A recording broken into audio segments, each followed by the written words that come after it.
इस कहानी की स्टार्टिंग पे हम सब लोग एक 3 साल पुराने आइलैंड को देखते हैं जहाँ पर वॉर चल रहा था। यहाँ पर इंसानियत को जो प्रोटेक्ट करता है उन्हें हम हंटर्स बोलते हैं। तभी हम देखते हैं वॉर में कई सारे हंटर्स मॉन्स्टर से फाइट कर रहे थे। कुछ लोग स्वॉर्ड से फाइट कर रहे थे और कुछ लोग जादू से फाइट कर रहे थे। वहाँ पर सारे मॉन्स्टर बहुत ताकतवर थे, इसलिए सब हंटर्स धीरे धीरे हार रहे थे। तभी उनमें से एक हंटर आकर मॉन्स्टर को मार के अपने साथी को ठीक करने लगता है। हीलिंग मैजिक जो यूज कर रहा था उसका नाम है योनबू। और भी मॉन्स्टर आ रहे थे, इसलिए उन्हें बचाने के लिए और 2 एस रैंक के हंटर्स वहाँ पर आता है। तभी एक और बड़ा मॉन्स्टर आता है। वो 2 एस रैंक हंटर्स मिलकर उसे कैसे भी करके मार देता है। वहाँ पर और भी बहुत सारे मॉन्स्टर आ रहे थे, इसलिए वो 2 एफ रैंक हंटर्स अपने अपने पावर को अपग्रेड करता है। दूसरी तरफ एफ रैंक हंटर कमांडर जोई अपने टीम के साथ और भी बहुत सारे मॉन्स्टर से फाइट कर रहे थे। फिर हम जानते हैं कुछ साल पहले ये दुनिया कोई और दुनिया से जुड़ने के कारण कुछ गेट खुलने लगा है, जिसमें से ये सारे मॉन्स्टर बाहर आए हैं। इसलिए उन्हें मारने के लिए इंसान को अपनी ताकत के हिसाब से हर एक रैंक पे डिवाइड किया गया है। इस रैंक में बहुत ताकतवर लोग और ई रैंक में सबसे कमजोर लोग रहते हैं। फिर उस वॉर के 3 साल बाद असली स्टोरी शुरू होता है। शहर के बीच में एक गेट खुला था, इसलिए कुछ लोग टीम बनाकर उसमें जाने वाले थे। और तभी हम इस कहानी के मेन कैरेक्टर संग जिनबू को देखते हैं, जो एक ई रैंक हंटर था। वो भी आज इस टीम के साथ गेट के अंदर जाने वाला है। हाँ, पर सब लोग जिनबू को दुनिया का सबसे कमजोर हंटर बोलते हैं और कहीं न कहीं जिनबू भी ये चीज जानता था। असल में ये लोग सब सच कह रहे हैं। तभी जूही आकर जिनबू का हाल पूछता है, क्योंकि पिछले गेट के अंदर जिनबू घायल होकर हॉस्पिटल में एडमिट था, इसलिए जूही जिनबू को लेकर थोड़ा परेशान था। और इस रेड का लीडर था चुसोंग। उसके कहने से सब लोग अंदर जाने के लिए रेडी हो गए थे। सब लोग खुश थे क्योंकि उनके साथ उनका कैप्टन सोंग भी आ रहा था। फिर सब लोग अपने अपने रैंक के हिसाब से अंदर जाने लगते हैं। जिनबू का रैंक ई था, इसलिए वो सबसे आखिर में था और उसके पास सिर्फ एक पुराना चाकू था। दूसरी तरफ हंटर का लीडर चेयरमैन बो के हिसाब से गेट के अंदर से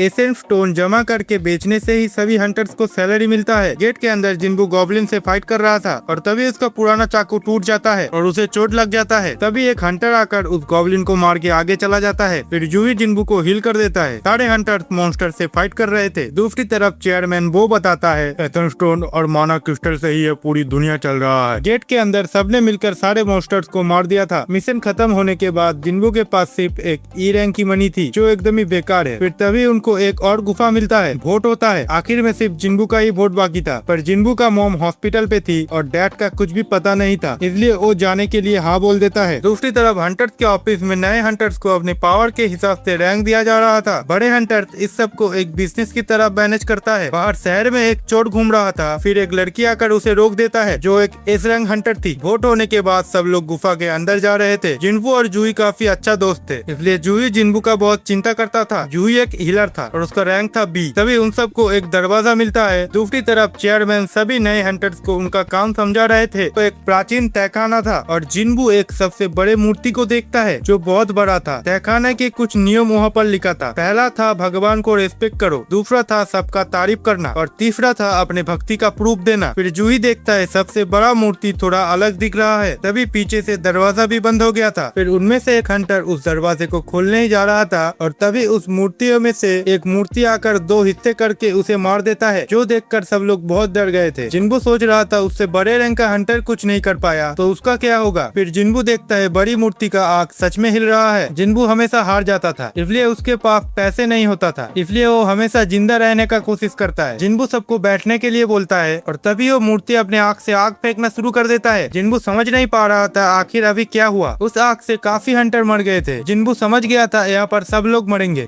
कैप्टन सोंग बोलता है, हिलना मत वरना मारे जाओगे। जिनबू देखता है कैप्टन सोंग का एक हाथ नहीं है। फिर जिनबू वहाँ पर एक बैंडेज लगा देता है। जूही बहुत डर गया था, इसलिए वो अभी हील नहीं कर सकता। कैप्टन सोंग और जिनबू समझ गए थे वो बड़ा मूर्ति यहाँ का गॉड है और सब नियम उसने ही बनाया है, जो सबको मानना पड़ेगा। एक बार अगर कोई गेट के अंदर आता है तो अंदर का बॉस को हराने तक कोई भी गेट से बाहर नहीं निकाल सकता। दूसरी तरफ हम देखते हैं जिनबू का एक बहन भी है, जो स्कूल में पढ़ता है, जिसका नाम है जिन्हा। तहखाना के अंदर फिर भी कुछ हंटर्स वहाँ से निकलने की कोशिश कर रहे थे, पर उसके जगह से हिलते ही वो भी मारा जाता है। जिनबू बताता है, हमें अभी मार सकता है, पर मार क्यों नहीं रहा। कैप्टन सोंग पहला नियम बताते हैं, गॉड को रेस्पेक्ट करो। जिनबू समझने की कोशिश कर रहा था अभी क्या करना चाहिए। वो सबको बोलता है, सब लोग घुटनों के बल नीचे होकर गॉड को रेस्पेक्ट करो। कैप्टन के ऑर्डर से सब यही करते हैं। तहखाना के गॉड इसे देखकर बहुत ही खुश हो जाता है। माहौल देखकर सबको लगता है वो सब सेफ है, पर तभी गॉड उठकर खड़े हो जाता है। सब लोग बहुत डर गए थे। गॉड आगे आ रहा था। फिर जिनबू सोचकर बताता है, दूसरा नियम था गॉड का तारीफ करना। उनमें से एक हंटर आगे जाकर सबके लिए प्रार्थना करने लगता है, पर मूर्ति ने फिर भी उसे पैर के नीचे कुचल देता है, जिससे सब लोग डर के भागने लगते हैं मूर्ति एक एक करके सबके साथ ऐसा ही कर रहा था। जीने के लिए सब लोग भाग रहे थे। एक हंटर दूर जाकर खड़े हो जाता है पर उसके पीछे का मूर्ति उसे मार देता है। जिन्बू जूही को लेकर भागते हुए सोच रहा था कैसे यहाँ पर सरवाइव करेंगे। जिन्बू जूही के साथ सबको बचाना चाहता था। जिन्बू देखता है तहखाने में ज्यादातर मूर्तियाँ फाइटर्स थे पर कुछ मूर्ति के पास म्यूजिकल इंस्ट्रूमेंट था। जिन्बू बोलता है सब लोग म्यूजिक वाले मूर्ति के पास जाओ। कैप्टन भी सबको ऐसा ही करने के लिए बोलता है और सब ऐसा ही करते हैं। पर जिन्बू के पास ऐसा सिर्फ एक मूर्ति था इसलिए वो जूही को वहाँ छोड़ के नई मूर्ति के पास जाने लगता है। जिन्बू को खुले में देखकर गॉड उसके पीछे आ गया था। जिन्बू एक गलत मूर्ति के पास खड़े होता है जिससे वो बुरी तरह जख्मी हो जाता है। तभी गॉड भी आ गया था उसे मारने के लिए पर वो कैसे भी करके म्यूजिक मूर्ति के पास चला जाता है और गॉड शांत होकर फिर से अपने जगह पर बैठ जाता है। जूही वहाँ आता है और देखता है जिन्बू का एक पैर नहीं है। जूही अपने पूरी ताकत से जिन्बू को हील करने की कोशिश कर रहा था पर उसका भी हालत खराब हो जाता है। कैप्टन बताता है मेरे लिए ये गलती हुआ है, इस सब के लिए मैं ही दोषी हूँ। पर जिन्बू सोच रहा था तीसरे नियम के बारे में। तभी गॉड का मूर्ति फिर से हिलता है और तहखाने के बीच में एक जगह ऊपर आता है। जिन्बू बताता है तीसरे नियम के हिसाब से हम में से एक को वहाँ पर जाकर मरना होगा। सब हंटर्स कैप्टन को बोलते हैं ये करने के लिए और कैप्टन भी राजी होकर आगे चला जाता है। वहाँ पर जाते ही एक आग जलने लगता है। जिन्बू कुछ समझ नहीं पा रहा था इसलिए दो हंटर्स उसे वहाँ पर ले जाता है। नियम के हिसाब से अगर कोई भी गेट 7 दिन के अंदर बंद नहीं होता तो सारे मॉन्स्टर गेट तोड़ के पृथ्वी में आ जाते हैं। गेट के अंदर राजा को हराने पर ही गेट बंद होता है। दूसरी तरफ जिन्बू का सिस्टर उसके मॉम से मिलने गया था हॉस्पिटल में। तहखाने के अंदर जिन्बू सबको साथ में होने के लिए बोलता है और तब पास आते ही माहौल पूरा बदल जाता है और बाहर जाने का गेट खुलता है। तभी तहखाने के सारे मूर्तियाँ उनके तरफ आने लगता है। जिन्बू थोड़ा सोच के बताता है सब लोग मूर्ति को देखो तो मूर्ति रुक जाएगा और वो सब भी ऐसा ही करते हैं। फिर उनमें से एक लड़की डर के गेट के बाहर चली जाती है पर उसे कुछ भी नहीं होता है जिसे देखकर जिन्बू सब नियम के बारे में सोचता है और तभी एक और हंटर भी वहाँ से दौड़ के गेट के बाहर चला जाता है। जिन्बू बताता है यहाँ पर रहने से सब जिंदा रहेंगे पर कैप्टन उसे बोलता है अगर तुम गलत हो तो और सारे हंटर्स ये सुन के बाहर चले जाते हैं पर कैप्टन नहीं गया था। वो बताता है जिन्बू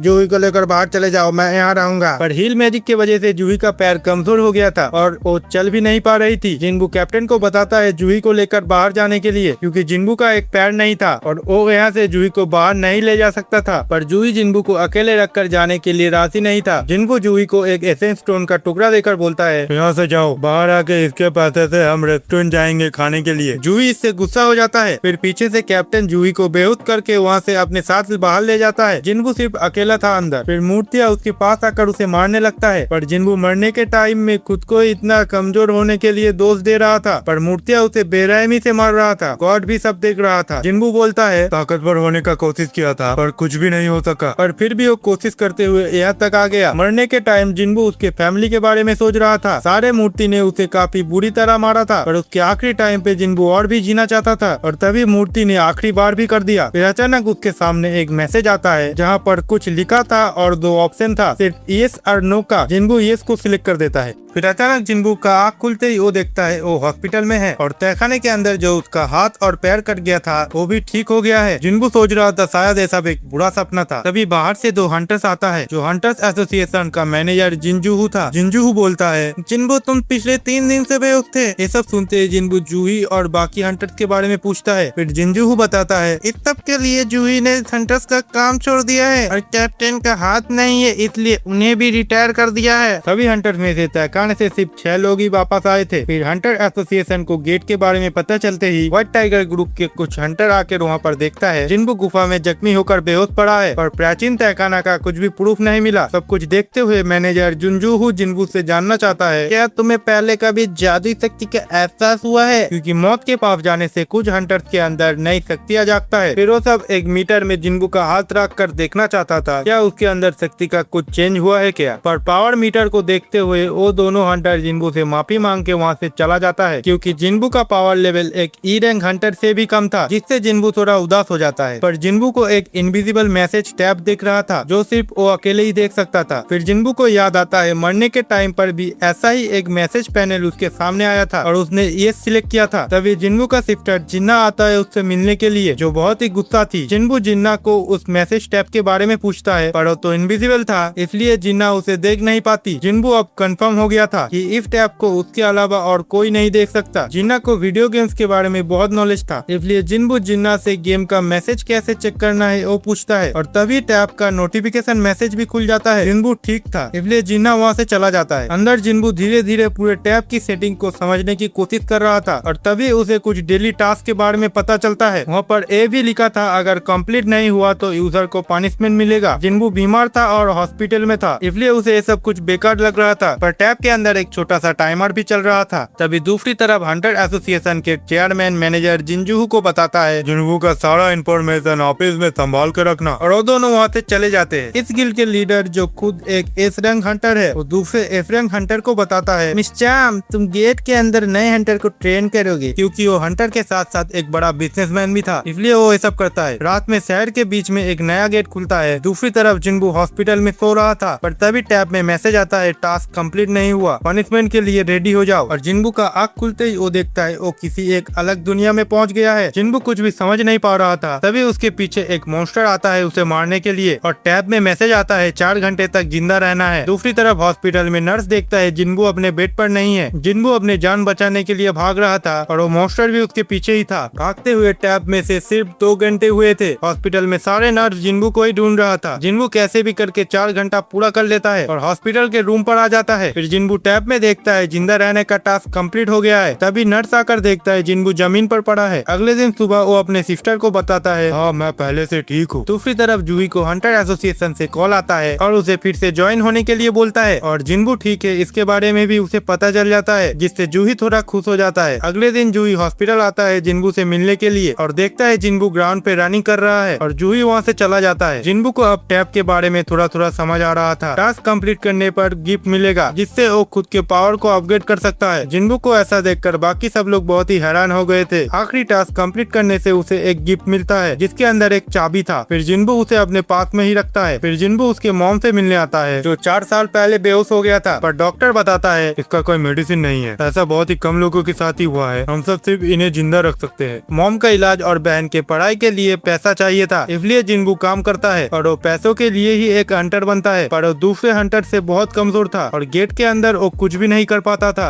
इसलिए जिन्बू डिसीजन लेता है अब वो बहुत ताकतवर बनेगा। फिर जिन्बू एक जगह पर आता है और उसे गिफ्ट में जो चाबी मिला था उसके मदद से वो एक नई गेट को खोलता है और अकेले ही गेट के अंदर चला जाता है। जिन्बू किसी अलग दुनिया में पहुंच गया था, जहाँ से वो दोबारा नहीं जा सकता। इस गेट का प्राइस था एक टेलीपोर्ट स्टोन। जिन्बू वहाँ अकेला था, इसलिए उसे बहुत डर लग रहा था, पर बाहर नहीं जा सकता, इसलिए वो थोड़ा कॉन्फिडेंट होकर आगे जाने लगता है। तभी अचानक उसके सामने 3 गॉब्लिन आ जाता है, जिसे देखकर वो बहुत डर जाता है। जिन्बू उसके पूरे ताकत के साथ उन गॉब्लिन से फाइट कर रहा था। फाइट में जिन्बू का उतना एक्सपीरियंस नहीं था और तभी वो कैसे भी करके एक गॉब्लिन को मार देता है, जिससे बाकी 2 गॉब्लिन और भी गुस्से से जिन्बू के ऊपर हमला करने लगता है। जिन्बू कैसे भी करके दूसरे नंबर को मारता है और उसके तुरंत बाद ही तीसरे नंबर के गॉब्लिन को भी मार देता है। जिन्बू सोच रहा था शायद अब ये खत्म हो गया है, और तभी जिन्बू के पीछे से एक मॉन्स्टर आकर उसके ऊपर हमला कर देता है और जिन्बू के पास जो चाकू था वो भी टूट जाता है। ये भेड़िया मॉन्स्टर बहुत ही ताकतवर था, इसलिए जिन्बू का हाथ पैर कांप रहा था। तभी वो भेड़िया मॉन्स्टर जिन्बू के ऊपर अटैक करके उसे थोड़ा जख्मी कर देता है। जिन्बू सोच रहा था इस मॉन्स्टर को वो कैसे हराएगा, और तभी वो मॉन्स्टर फिर से अटैक करता है, पर जिन्बू इस बार उसे डॉज कर लेता है, जिससे जिन्बू समझ जाता है वो पहले से थोड़ा ताकतवर हो गया है। मॉन्स्टर फिर से आता है जिन्बू को अटैक करने, पर इस बार जिन्बू कॉन्फिडेंट में मॉन्स्टर के मुंह पर एक मुक्का मारता है और मॉन्स्टर दूर जाकर गिरता है। जिन्बू जितना मॉन्स्टर से फाइट कर रहा था, उतना ही उसे उसके पावर के बारे में पता चल रहा था, पर जिन्बू के पास कुछ भी हथियार नहीं था, इसलिए वो वहाँ से भागने लगता है। वो मॉन्स्टर भी उसके पीछे ही आ रहा था, और तभी जिन्बू को याद आता है और वो टैब से एक हथियार निकालता है और उस भेड़िया मॉन्स्टर को मार देता है। जिन्बू जितना फाइट कर रहा था उतना ही टैब में उसका लेवल बढ़ रहा था, जिसके लिए उसे नए नए गिफ्ट मिल रहा था, और ये हथियार भी जिन्बू को ऐसे ही मिला है। फिर तभी और भी 2 भेड़िया मॉन्स्टर आता है, पर जिन्बू के पास इस बार हथियार था, इसलिए वो बहुत ही कॉन्फिडेंट था। जिन्बू फाइट करने लगता है उन मॉन्स्टर के साथ और एक मॉन्स्टर को मार देता है, जिसे देखकर दूसरा मॉन्स्टर वहाँ से भाग जाता है। जिन्बू बहुत थक गया था, वो देखता है फाइट से उसका लेवल बढ़ गया है, और जिन्बू समझ जाता है फाइट करने से ही लेवल जल्दी बढ़ता है। लेवल बढ़ने से जिन्बू हील भी जल्दी हो रहा था, और मॉन्स्टर को मारने के लिए टैब उसे एक गिफ्ट देता है। जिन्बू देखता है टैब के अंदर वो चीजें खरीद भी सकता है और बेच भी सकता है, और वो उस गिफ्ट को 20 रुपए में बेच देता है। जिन्बू हथियार लेकर गेट के बॉस को मारने के बारे में सोच रहा था, और तभी वो देखता है बहुत सारे भेड़िया मॉन्स्टर आ गए थे उसे मारने के लिए, और जिन्बू बहुत ही कॉन्फिडेंट के साथ उन मॉन्स्टर से फाइट करने के लिए चला जाता है। जिन्बू को अकेले अकेले ही सबको मारना पड़ेगा। वो एक एक करके सबको मार रहा था। जितना वो फाइट करता था उतना ही उसका लेवल बढ़ रहा था। जिन्बू सबको मार देता है, जिससे उसको उसका गिफ्ट टेलीपोर्ट स्टोन भी मिल जाता है। जिन्बू समझ नहीं पा रहा था वो अभी क्या करेगा। फिर थोड़ा सोचने के बाद वो और भी अंदर जाने लगता है। दूसरी तरफ जूही को बार बार कॉल आ रहा था फिर से हंटर्स बनने के लिए, और जिन्बू अंदर लेवल बढ़ाने के लिए और भी मॉन्स्टर से फाइट कर रहा था। इतने फाइट के लिए उसका हथियार भी टूट रहा था। फिर जिन्बू गेट के और भी अंदर चला जाता है क्योंकि उसे लेवल बढ़ाकर ताकतवर बनना है। जिन्बू एक पुराने रेलवे स्टेशन में पहुंच गया था। तभी एक मॉन्स्टर आकर जिन्बू का हथियार तोड़ देता है। फिर जिन्बू इस बार जो मॉन्स्टर को देखता है वो इस गेट का बॉस मॉन्स्टर था। मॉन्स्टर के पूरे शरीर पर एक लोहे का सील था। फिर मॉन्स्टर जिन्बू के ऊपर अटैक करता है। जिन्बू डर के थोड़ा भाग जाता है, पर मॉन्स्टर बहुत पावरफुल था इसलिए वो जिन्बू को बहुत घायल कर देता है। पर जिन्बू को उसके साथ हुआ सब कुछ याद आता है और वो बहुत ही कॉन्फिडेंट के साथ टूटा हथियार लेकर उठ जाता है। पर वो अपने हाथ से ही मॉन्स्टर का लोहे का सील तोड़ के उसे मार देता है और लेवल बढ़ने से उसे एक और नया हथियार गिफ्ट में मिलता है। फिर गेट भी बंद हो जाता है क्योंकि जिन्बू ने बॉस मॉन्स्टर को मार दिया था और जिन्बू वहाँ से बाहर आ जाता है। शहर के बीच में जो गेट खुला था वहाँ पर कोई भी हंटर नहीं गया था, इसलिए सारे मॉन्स्टर बाहर आ गए थे। जिन्बू को एक गार्ड वहाँ पर ले जाता है। जिन्बू समझ गया था गेट के बॉस मॉन्स्टर बाहर आ गया है। छोटे हंटर कुछ भी नहीं कर पा रहा था। हिल के लिए जूही भी वहाँ पर था, पर जूही डरी हुई थी इसलिए वो कुछ भी नहीं कर पा रहा था। इसे देखकर जिन्बू दूर से ही मॉन्स्टर के ऊपर एक अटैक करके उस मॉन्स्टर का सील तोड़ देता है और बाकी हंटर्स मिलकर उसे मार देता है। वो लोग समझ नहीं पा रहे थे ये सब कैसे हुआ। फिर गार्ड जिन्बू के बारे में बताता है, पर जिन्बू पहले ही वहाँ से चला गया था। वो हंटर बहुत ही हैरान हो गया था। जिन्बू अब पहले से बहुत ताकतवर हो गया था, पर सिर्फ जूही ने जिन्बू को वहाँ पर देखा था।